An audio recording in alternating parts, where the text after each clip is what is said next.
अकलूज नगर पंचायत निकाल मतमोजणी जो आहे त्या अनुषंगाने अकलूज पोलीस स्टेशनमार्फत प्रॉपर बंदोबस्त लावलेला आहे। त्यामध्ये एक DYSP, 2 PI, 7 API, 100 पोलीस कर्मचारी, 60 होमगार्ड, एक SRPF प्लाटून आहे आणि एक KRTचं सेक्शन आहे।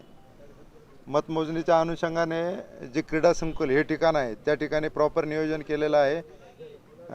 इलेक्शन कमिशन मार्फत जे RO आहेत त्यांनी जे ओळखपत्र दिलेले आहेत उमेदवार किंवा उमेदवाराचे प्रतिनिधी यांना प्रवेश जो संकुलात जो प्रवेश आपण देतोय तो ज्यांच्याकडे ओळखपत्र आहे अशा लोकांनाच दिला जातोय आणि जे लोक निकाल ऐकण्यासाठी येत आहेत त्यांच्यासाठी वेगळी व्यवस्था माईकची केलेली आहे, PA सिस्टीमची केलेली आहे। त्या ठिकाणी ते पार्किंगची त्या ठिकाणी व्यवस्था केलेली आहे। तर लोकांनी जे इथं सूचना दिल्या जातील पोलिसांमार्फत त्या सूचनांप्रमाणे पालन करावं। विनाकारण मतमोजणी केंद्रासमोर गाडी थांबवणे, तिथं गर्दी करणे या प्रकारे असहकार्याची भावना कोणी ठेवू नये। त्या ठिकाणी कुणालाही थांबू दिलं जाणार नाही। ज्या ठिकाणी पार्किंगची व्यवस्था केलेली आहे त्या ठिकाणीच गाड्या पार्क कराव्यात। जिथं त्यांना मतमोजणीचा निकाल ऐकण्याची व्यवस्था केलेली आहे त्या ठिकाणीच त्यांनी जाऊन थांबावं असे आवाहन पोलीस प्रशासनामार्फत केलं जाते। त्यानंतर उद्या निकालानंतर कायदा व सुव्यवस्थेचा कुठलाही प्रश्न निर्माण होऊ नये या अनुषंगाने पोलीस प्रशासनामार्फत जवळपास 6 सेक्टरमध्ये 6 व्हेकलमार्फत पेट्रोलिंग तैनात करण्यात आलेले आहे। जवळपास अकलूज शहरामधील एक 40 पॉईंटवर फिक्स पॉईंट नेमण्यात आलेला आहेत कर्मचारी अधिकारी यांचा बंदोबस्त। त्यानंतर कुठल्याही प्रकारच्या DJ, डॉल्बी अशा प्रकारे वाद्यांना बिलकुल परवानगी देण्यात आलेली नाही आणि जर कुठलेही असे वाद्य किंवा असली वाहनं जर निदर्शनास आली तात्काळ ती उद्या सकाळीपासूनच जप्त करून त्याच्यावर कायदेशीर कारवाई करण्यात येईल। कुठल्याही प्रकारच्या मिरवणुकांनाही आत्तापर्यंत परवानगी दिलेली नाही। तरी सर्वांना असं आवाहन करण्यात येतं आहे की उद्याच्या निकालानंतर प्रत्येकाने आपलं वर्तन असं ठेवावं की जेणेकरून कुणाच्याही भावना दुखावल्या जाणार नाहीत आणि कुठलाही कायदा सुव्यवस्थेचा प्रश्न निर्माण होणार नाही।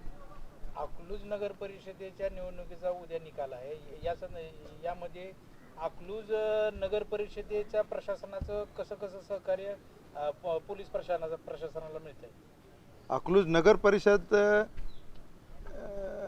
सहकार्य असं म्हणण्यापेक्षा हा अकलूज नगर परिषदेचा नाही, RO ARO यांच्यामार्फत पूर्ण यंत्रणा चालली जाते। आमचे काही जे प्रश्न असतील बॅरिकेटिंग करा, इथं ही सुविधा करून द्या सुरक्षेच्या दृष्टीने, आम्ही ते RO AROंना कळवतो, त्यामार्फत ते आम्हाला सहकार्य करत असतात। तर या गेट समोरून अकलूज यशवंतनगर मुख्य रस्ता जातोय, तर हा रस्ता बंद करण्यात येणार आहे का? आणि दुसरा प्रश्न, एंट्री एक्झिट कुठल्या साईडने असणार आहे? अकलूज यशवंतनगरचा जो हा रस्ता जो आहे तो बंद केला जाणार नाही, कारण त्याला पर्यायी वाहतूक व्यवस्था आम्ही पाहण्याचा प्रयत्न केला, पण वाहतूक जी हेवी आहे इथून त्याला तशी पर्यायी वाहतूक व्यवस्था प्रॉपर व्यवस्थित उपलब्ध न झाल्यामुळं ही वाहतूक सुरूच ठेवणार आहे। परंतु जे मुख्य गेट आहे क्रीडा संकुलच्या समोर तिथून पुढे 100 मीटर उजव्या साईडला आणि 100 मीटर डाव्या साईडला नो व्हेकल झोन किंवा नो मॅन्स लँड म्हणून आम्ही तो ठेवतोय। तिथे एकही वाहन आम्ही लागू देणार नाही, थांबू देणार नाही किंवा कुठल्याही व्यक्तीला तिथं थांबून देणार नाही। आणि जे लोक निकाल ऐकण्यासाठी येत आहेत त्यांच्यासाठी त्याने PWDच्या ऑफिसकडून तिकडे मागे SDM कार्यालय, DYSP कार्यालय त्याच्यासमोर MTDCची जी इमारत आहे तिथं पार्किंगची व्यवस्था केलेली आहे गाड्यांची। लोकांनी तिथं वाहनं पार्किंग करावीत आणि त्यानंतर PWD ऑफिसच्या समोरून जे गेट आहे तिथून त्यांना आतमध्ये येण्यासाठी व्यवस्था केलेली आहे। तुमच्या पोलीस प्रशासनाचा फौजफाटा कसा असेल?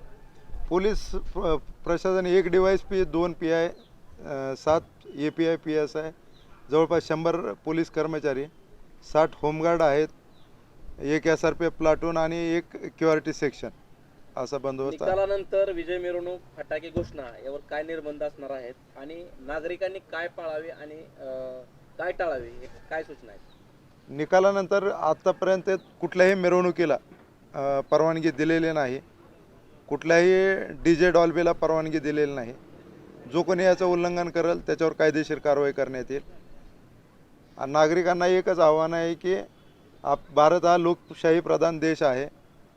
निकालानंतर त्याने आपलं वर्तन असं ठेवावं की कोणाच्या भावना दुखावू नये आणि कुठलाही कायदा सुव्यवस्थेचा प्रश्न निर्माण होऊ नये. उद्या मतमोजणी आणि मतमोजणीच्या अनुषंगाने ज्या प्रतिनिधीबरोबर जो काही व्यक्ती कोण आतमध्ये येणार किंवा प्रतिनिधी येणार तर त्यांना मोबाईल अलाउड आहेत का? त्यांना मोबाईल स्ट्रॉंग रूममध्ये अलाउड केलेले नाहीत. त्यांचे मोबाईल गेटवरतीच जमा करण्यात येतील. त्या बाबतीत उमेदवार आणि उमेदवारांच्या प्रतिनिधींना आव्हान आहे की एक लिमिटपर्यंत ॲक्सेसपर्यंत त्यांना मोबाईल अलाउड आहे. स्ट्रॉंग रूमच्या जवळ किंवा आतमध्ये जाताना त्यांना मोबाईल अलाउड केले जाणार नाहीत. तर त्यांनी याची नोंद घ्यावी. पत्रकार बांधवांसाठी काही कक्ष आहे, त्या कक्षामध्ये तरी मोबाईल अलाउड आहे का?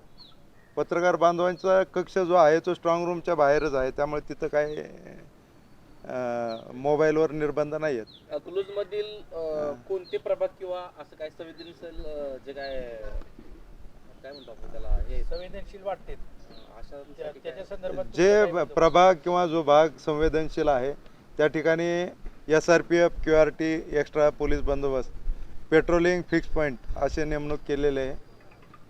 आणि त्या ठिकाणी विशेष लक्ष ठेवण्यात येणार आहे. आपण जी सुरक्षा व्यवस्था सांगितली सर, तर ती फक्त मतमोजणीच्या ठिकाणी असणार आहे की अकलूज परिसरातील इतर ठिकाणी नाक्यावर असं काही? हे दोन्ही ठिकाणी असणार आहे. ही जी सुरक्षा व्यवस्था आहे, इथं मतमोजणी 10 वाजता सुरू होईल.